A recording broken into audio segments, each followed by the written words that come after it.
함께 읽을 하나님 말씀 이사야 7장 1절부터 17절까지 말씀입니다. 우시야의 손자요 요담의 아들인 유다의 아하스 왕 때에 아람의 르신 왕과 르말리아의 아들 이스라엘의 베가 왕이 올라와서 예루살렘을 쳤으나 능히 이기지 못하니라. 온 사람이 다윗의 집에 알려 이르되 아람이 에브라임과 게르나라 하였으므로 왕의 왕과 그의 백성의 왕이 숫기는 다시 되었더라. 그때 여호와께서 이사야에게 이르시되 너와 내 아들 스알야숲은 윈못 수도 끝 세탁자의 밭 큰 길에 나가서 아하스를 만나 그에게 이르기를 너는 상가에서 조용하라. 르신과 아람과 르말리아의 아들이 심히 노할지라도 이들은 여기라는 두 부식행이 그 곁에 있노라니 두려워 자세 말며 낙심하지 말라. 아람과 에브라임과 르말리아의 아들이 악한 꾀로 너를 대적하여 이르기를 우리가 올라온 나를 쳐서 그것을 쓰러뜨리고 우리를 위하여 그것을 무너뜨리고 다윗의 아들을 그 중에 세워하고 작전하였으라. 주 여호와의 말씀이 그 일은 서지 못하며 이루어지지 못하리라. 그저 아람의 머리는 다메섹 이어 다메섹의 머리는 르신이야. 르신이었는데 에브라임이며 하나님은 자신의 나라를 이루지 못할 것이며 에브라임의 머리는 사마리아요 사마리아의 머리는 르말리아의 아들이니라. 만일 너희가 굳게 믿지 아니하면 너희는 굳게 서지 못하리라 하시니라.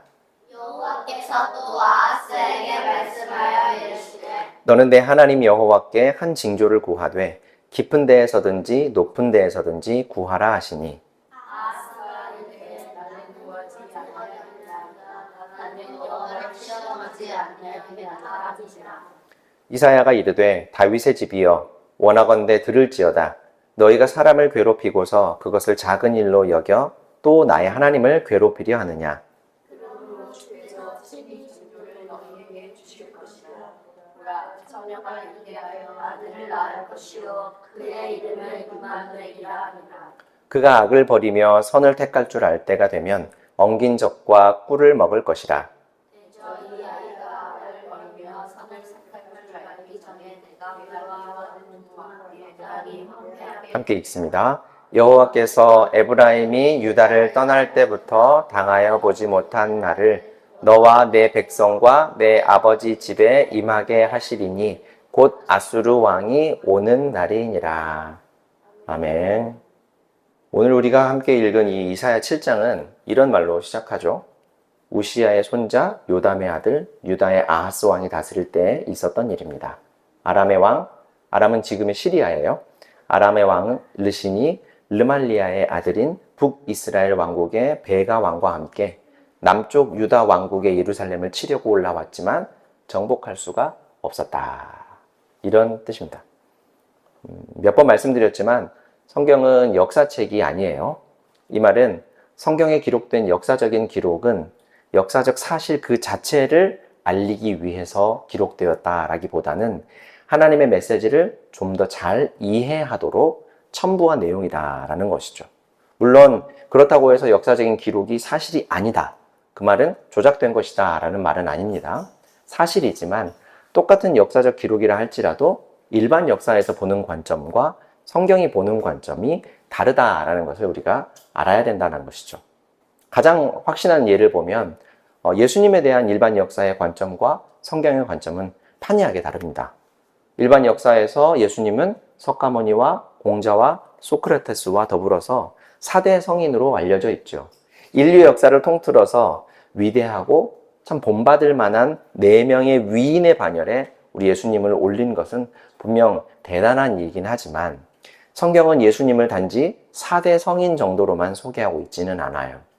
예수님을 하나님의 아들로, 하나님과 동등한 삼위일체의 하나님으로, 또 선택하신 사람들을 구원하신 구원자로, 온 인류와 우주 만물을 창조하신 창조주로 소개하고 있는 것이 성경의 관점이라는 것이죠. 이렇게 예수님이라는 똑같은 역사의 기록, 역사적인 인물이지만 바라보는 관점의 차이가 분명히 있습니다. 우리가 이런 선지식을 좀 가지고 오늘 본문을 살펴볼 수 있었으면 좋겠어요. 자, 유대 나라는 아하스 왕이 다스리고 있었습니다. 학자마다 뭐 1, 2년 혹은 2, 3년의 차이, 이견을 보이기는 하지만 아하스라는 왕이 이스라엘을 다스리는 이 통치 기간은 대략적으로 기원전 732년부터 716년까지, 그러니까 약 16년 정도를 다스린 것으로 생각해요. 기원전 1050년에 이스라엘의 초대 왕 사울이 즉위하고 약 40년을 이스라엘을 다스렸습니다. 그리고 그 뒤를 이어서 다윗 왕이 40년을 다스렸고 또 그의 아들 솔로몬이 40년 동안 이스라엘을 통치했습니다. 솔로몬의 아들 르호보암이 이스라엘의 4대 왕이 되고 나서 이스라엘은 남과 북으로 갈라지게 되었어요.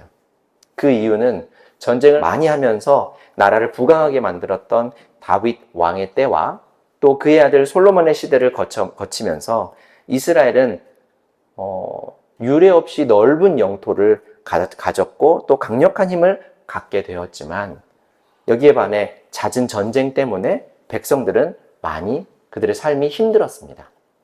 백성들은 르호보암이 왕이 되자 도저히 견딜 수가 없어서 그동안 감당해야 했던 무거운 세금과 또 중한 노동을 제발 좀 줄여주십사 하는 요구를 왕에게 했어요.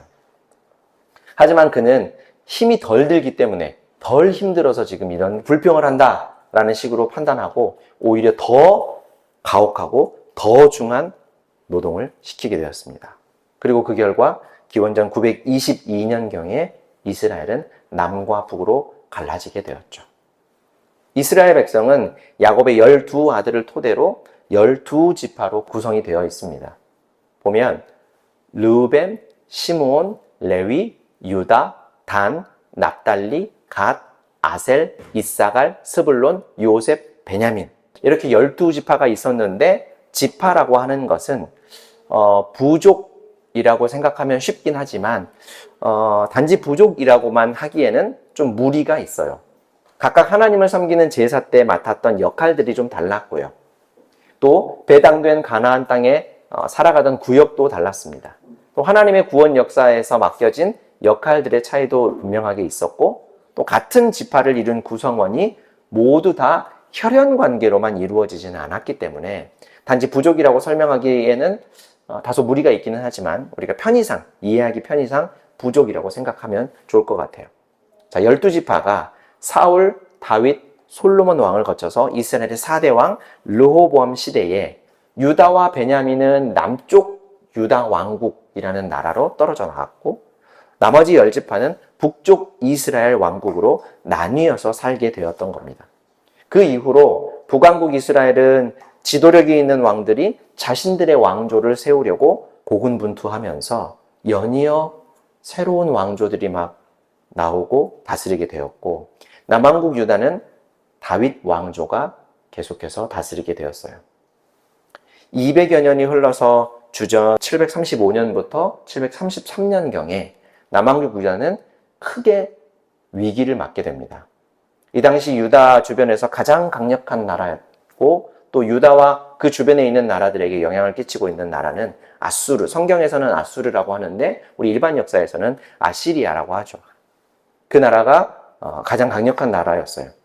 남왕국 유다는 북왕국 이스라엘, 아람이라고 알려진 수리아라는 나라, 이런 나라들과 함께 아시리아의 지배를 받고 있는 나라였어요.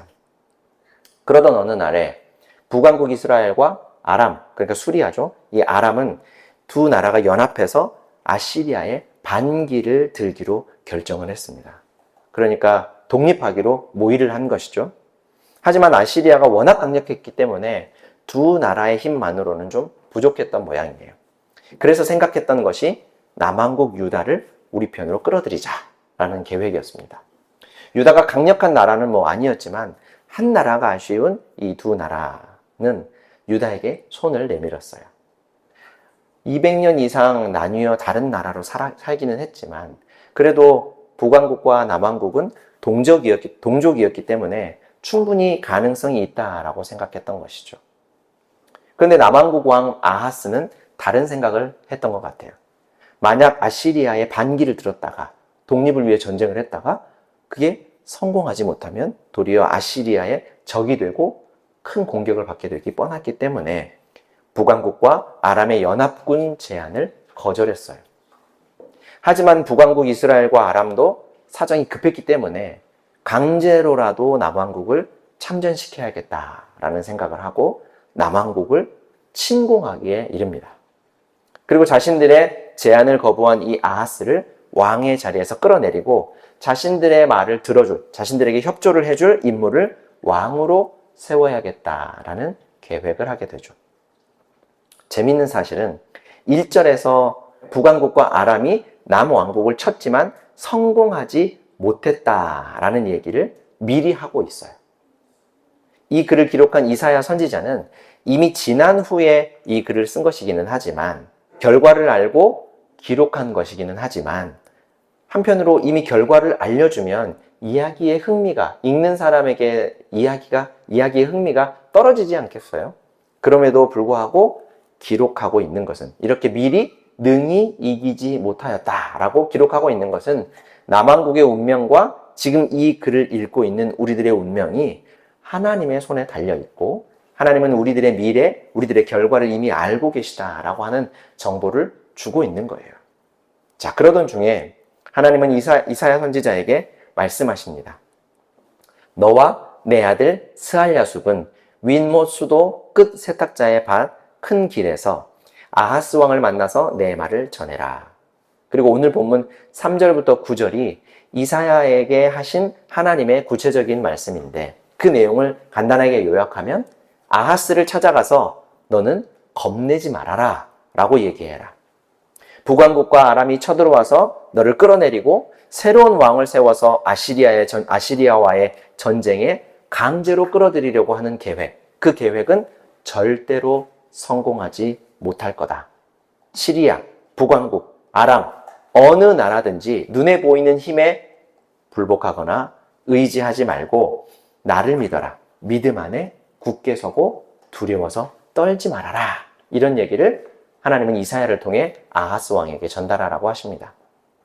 그러니까 하나님께서 아하스와 남왕국을 든든하게 지켜줄 테니 북왕국이나 아람과 손잡지 말고 또 행여 아시리아에게도 손을 내밀 생각이랑 하지 말고 나를 믿어라. 이러는 것이죠. 왜 이런 말씀을 했을까요? 지금 남왕국은 위기였고 아하스 왕은 무서워서 떨고 있었기 때문에 하나님은 이런 말씀을 하셨던 거죠. 그 순간에 하나님께서 지켜주시겠다라고 하는 말씀이 아하스에게 분명 든든한 믿음의 말씀이 되었을 거예요. 하지만 당장 눈에 보이는 강력한 나라들의 위협도 무시할 수는 없었을 겁니다. 아무리 하나님을 믿는다지만 당장 내 눈앞에 무기를 들고 달려오는 군사들을 보면 두려운 마음이 더 먼저 들지 않겠어요? 그래서 하나님의 말씀을 믿고 당당하게 결정하기 위해서는 눈에 보이는 북왕국과 아람, 아시리아의 군대보다 하나님이 더 강력하시다라고 하는 믿음이 있어야만 되는 거죠. 우리가 예수님을 기다리는 이 대강절 기간, 기다림은 믿음을 가르치고 더욱 돈독하게 만든다라고 우리가 지난주에 나누었었죠. 가르치고 돈독하게 한다라고 하는 것은 부족하다라고 하는 전제가 있는 거예요. 아하스와 남왕국도 그렇습니다. 그래서 하나님은 이번에도 친절하게 믿을 만한 징조, 증거를 줄 테니 그것을 보고 믿음을 가져라 라고 하십니다. 믿음도 무언가 근거가 있어야 믿을 수 있는 건 아니겠어요? 그래서 하나님은 아하스에게 어떤 징조를 보여주면, 내가 어떻게 해주면 북왕국과 아람 그리고 아시리아의 위협에 흔들리지 않고 나를 믿을 수 있겠니? 무엇이든지 말해봐라 라고 제안을 하십니다.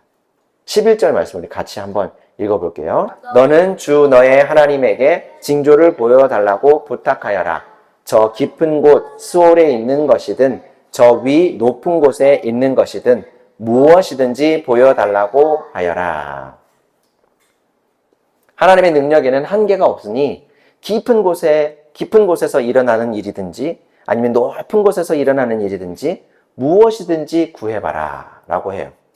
다시 말하면 뭘 보여주면 믿을 수 있겠니? 뭐든지 말만 해봐. 내가 보여줄게. 이렇게 말씀하시는 거죠.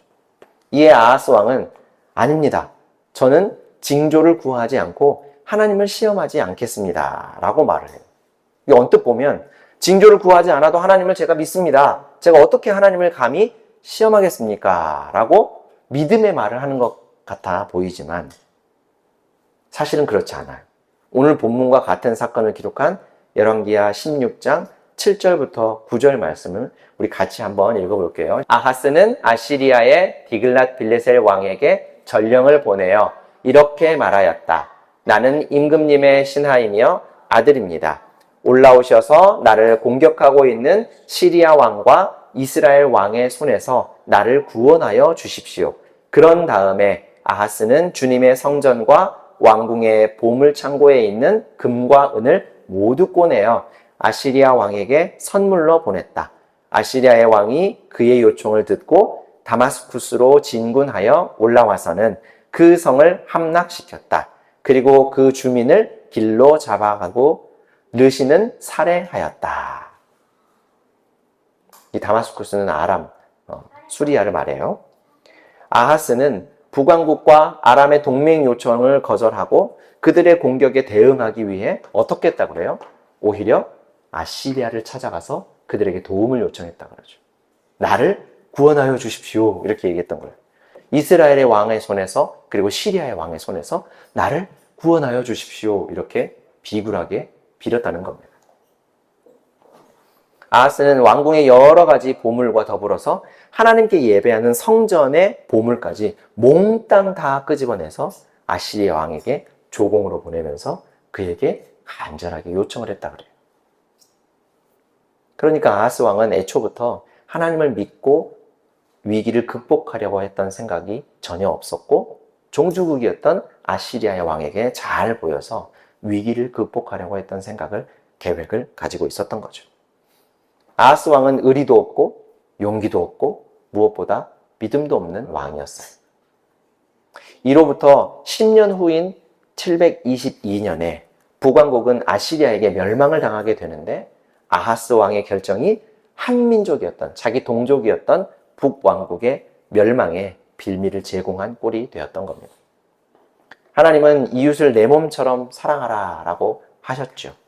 북왕국과 손을 잡고 아시리아를 공격하는 것이 사랑하는 방법이다 라고 말하는 것은 아니지만 적어도 외교적으로 대화하는 방법으로 풀어갈 수 있었지 않겠어요?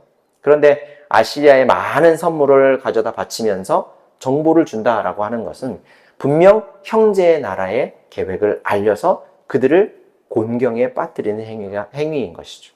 하나님은 아하스의 이런 생각을 모두 다 아시고 꾸짖으셨습니다. 13절 말씀 우리 같이 한번 읽어볼게요. 그때 이사야가 말하였다. 다윗 왕은 들으십시오. 다윗 왕실은 백성의 인내를 시험한 것만으로 부족하여 이제 하나님의 인내까지 시험해야 하겠습니까? 하나님께 징조를 구하지 않는 것이 오히려 하나님을 시험하는 일이라고 말씀하는 거예요. 이어서 하나님은 그가 하나님을 믿지 못해서 구하지 않았지만 나는 그냥 너희를 사랑하는 마음으로 너희에게 했던 약속에 신실한 마음으로 징조를 주겠다라고 말씀하십니다. 14절부터 16절 말씀 제가 한번 읽어드릴게요. 그러므로 주님께서 친히 다윗 왕실에 한 징조를 주실 것입니다. 보십시오. 처녀가 잉태하여 아들을 낳을 것이며 그가 그의 이름을 임마누엘이라고 할 것입니다. 그 아이가 잘못된 것을 거절하고 옳은 것을 선택할 나이가 될 때에 그 아이는 버터와 꿀을 먹을 것입니다. 그러나 그 아이가 잘못된 것을 거절하고 옳은 것을 선택할 나이가 되기 전에 임금님께서 미워하시는 저 두 왕의 땅이 황무지가 될 것입니다. 결혼하지 않은 처녀가 아이를 낳고 그 이름을 임마누엘이라고 하게 될 것이다. 누구누구와 함께, 마누, 우리와, 하나님이. 그러니까 하나님이 우리와 함께라는 뜻이 임마누엘이라는 말이에요. 그 아이가 옳고 그름을 분별하는 나이가 되기 전에, 그러니까 지금 우리 막내들 둘보다는 조금 나이가 많고 우리 송주, 강은이, 도아 정도 아마 그쯤 되면 이제 슬슬 어떤 것이 옳고 그른지를 슬슬 판단하는 그런 나이가 되죠. 이런 나이가 될 때쯤에 북왕국과 아람이 황폐하게 멸망하게 될 거다. 이런 말씀이에요. 앞서 말씀드린 대로 이 사건이 빌미가 되어서 10년쯤 흘렀을 때 북왕국은 아시리아에게 멸망을 당하게 됩니다. 아람은 이 사건 직후에 멸망을 당하게 되고요. 그런데 이렇게 두 나라가 멸망당하기 전까지 처녀에게서 아이가 태어난다라고 하는 징조가 먼저 있을 거라고 하죠. 처녀에게서 아이가 태어난다라는 말씀을 들으면 아마 우리는 어렵지 않게 예수님의 동정녀 탄생, 그러니까 결혼하지 않았던 마리아에게서 태어나신 예수님을 어렵지 않게 떠올릴 수 있을 거예요. 맞아요. 맞지만 그 일은 지금으로부터 약 700년이 지나야 일어나는 일입니다. 그러니까 오늘 본문에 기록되어 있는 이 사건으로부터 700년 후에 예수님께서 오셨기 때문에요. 그보다 먼저 아하스와 남왕국에게 보여주시는 하나님의 징조로도 우리가 이해를 해야 돼요. 지금 아하스와 남왕국은 당장 오늘 내일을 짐작하기 어려운 위기의 상황입니다. 강력한 아시리아의 지배를 받고 있고 북왕국과 아람의 왕이 연합군을 만들어 와서 쳐들어왔어요. 그러니까 풍전등화라는 말, 바람 앞에 등불처럼 남왕국의 운명은 한치 앞도 알 수 없는 아주 위태로운 상황이었던 것이죠. 이렇게 남왕국 전체의 목숨이 위태로운 상황 중에도 여전히 생명이 태어나고 그 생명이 엉긴 젖과 꿀, 또 버터와 꿀을 먹으면서 살아가게 될 것이고, 아하스와 그들의 생전에 북왕국과 아람이 멸망당하는 광경을 보게 될 것이다 라고 하는 말씀이에요. 자, 그렇게 보게 되면 하나님께서 함께 하시고 구원하신다라고 하는 증거로 받아들이라 라고 하는 말씀이 지금 오늘 본문의 말씀이죠. 자, 그런데 이런 징조를 보는 데에도 적어도 몇 년, 북왕국의 경우는 10년이 걸렸습니다. 그래서 하나님은 지금 아하스 왕과 남왕국 유다 백성들에게 하나님에 대한 믿음을 가르치시고 계셨던 거예요. 결과적으로 아하스 왕은 사실 하나님을 끝까지 믿지 않았지만 하나님은 아하스를 통해서 그리고 그를 넘어서 하나님의 백성 전체의 믿음을 굳게 하기를 원하셨기 때문에 이 일을 계속하셨던 거예요. 우리가 지난주에 살펴보았던 아브라함에게도 하나님은 10년 만에 약속을 다시 한번 확인시켜 주시고 그로부터 15년 후에서야 그 약속을 이루어 주셨다라고 했던 것을 생각해 보면 오늘 본문에서도 하나님을 믿는 믿음을 갖게 되는 것은 상당한 시간이 필요하다라고 하는 것과 그 기간 동안도 하나님은 믿음의 근거, 징조들을 지속적으로 주신다라고 하는 것을 우리가 확인할 수 있는 것이죠. 그리고 더 나아가면 이제 우리가 익숙하게 알고 있는 것처럼 처녀 마리아에게서 태어나신 예수님은 하나님이 우리와 함께라고 하는 뜻의 이름 임마누엘이라는 이름을 가지고 태어나셨다 그래요. 이를 통해 하나님의 약속은 분명히 이루어진다라고 하는 믿음을 우리에게 지금 가르쳐주고 계신 것입니다. 오늘 본문에서 이사야가 아하스 왕에게 다윗의 집이여 라고 부르는데 그 이유는 하나님께서 다윗 왕에게도 약속을 주셨기 때문이에요. 하나님은 아하스보다 250년에서 한 300년 전에 이스라엘을 다스렸던 다윗 왕에게 하셨던 약속을 여전히 잊지 않고 지키고 계셨던 거예요. 다윗 시대의 사람은 다윗을 비롯해서 모두 다 단 한 사람도 남지 않고 죽었습니다. 어쩌면 아무도 기억하지 못하기 때문에 굳이 지키지 않아도 되는 약속일지 몰라요. 누가 어떤 사람도 약속을 왜 안 지킵니까? 라고 따져 물을 사람도 단 한 명도 남지 않았었다는 거죠. 하지만 하나님은 자신이 하신 약속을 절대로 어기지 않고 끝까지 지키시는 분이에요. 다윗과 했던 약속을 아하스와 그 시대의 남왕국 유다 백성들에게 지키신 것처럼 지금 우리에게도 지켜주시리라 기대해도 좋습니다. 자, 사랑하는 성도 여러분, 예수님께서 오신 날과 그 의미를 깊이 생각하고 다시 오셔서 이루실 일들을 약속으로 기다리는 우리에게 기다림이라고 하는 것은 하나님께서 하신 약속에 대한 증거들을 우리 삶 속에서 하나하나 찾아가는 것을 의미합니다. 다시 말하면 과거에 이루신 구원의 일들, 아브라함과 다윗을 비롯한 여러 믿음의 조상으로부터 2000년 전 우리에게 오신 예수님께서 십자가에서 이루신 구원의 일들, 이러한 모든 구원의 일들을 되돌아보고 아직 도래하지 않은 미래에 지난날 이루어졌던 구원이 다시 찾아오게 될 것을 기대하면서 그 기대를 더 굳건하게 할 우리 삶의 징조들을 찾아가는 것이 바로 믿음 안에서의 기다림이라고 하는 것이죠. 마치 아하스 왕과 남왕국 유다에게 하나님께서 징조를 알려주시면서 믿음을 하나하나 가르쳐 주셨던 것처럼 우리에게도 하나님을 향한 믿음을 굳게 할 만한 징조들, 증거들을 하나하나 주실 거예요. 우리 예수님께서 이 땅에 오셔서 평화와 기쁨을 주신 것처럼 우리 삶에 갈등과 아픔이 찾아올 때 그 뒤에 찾아오는 평화와 기쁨, 하나님께서 그것들을 주셔서 하나님에 대한 믿음을 굳게 하시는 거죠. 또 삶의 큰 위기와 위험이 찾아왔을 때 하나님께서 함께 하심을 믿음으로 헤쳐나가게 하시고 더욱 흔들리지 않는 믿음을 갖게 해 주시는 것. 그것이 바로 우리 하나님께서 우리 삶에 주시는 구원에 대한 징조들이다라는 겁니다.